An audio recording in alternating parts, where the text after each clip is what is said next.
Good morning.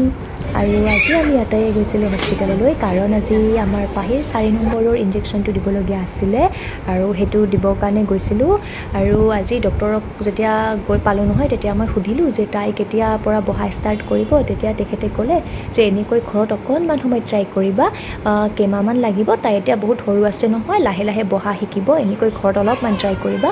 তেখেতে মোক দেখুৱাইও দিলে আৰু এইবাৰ ইনজেকশ্যনটো দিয়াৰ টাইমত বৰ কান্দিলে তাই, কাৰণ ডাঙৰ হৈছে চাগে, বুজি পালে তাই কিবা এটা হৈছে তাইৰ লগত। আৰু কিন্তু যেতিয়া ইনজেকশ্যনটো ওলালে তাই কন্দাও বন্ধ কৰিলে, তাই সেইটোও বুজি পালে। তেতিয়া বৰ ভাল লাগিলে মনটো, এনেও কান্দি থাকিলে কিবা বৰ বেয়া লাগে ন, তাই কষ্ট পায় বুলি, সেইটোৱে। আৰু এই ইনজেকশ্যনটো যে আমাৰ কেইদিনমান আগতে দিব লগা আছিলে, কিন্তু ডক্টৰক আমি সুধিছিলোঁ যে আমিতো ইয়াত নাথাকিম, ইয়াত আহি কিনে দিলেও কিবা হ'ব নেকি। পিছত তেখেতে কৈছিলে তাত থাকিলেও দিব পাৰিবা সেইটো ডেটতেই, আৰু দুদিনমান দেৰি হ'লেও একো নহয়, ইয়াত আহিলেও লগাব পাৰিবা। সেইটোৱে, সেইকাৰণে আমি ইয়াত আহিয়ে লগোৱাৰ কথা ভাবিছিলোঁ, মই আৰু মোৰ হাজবেণ্ডে।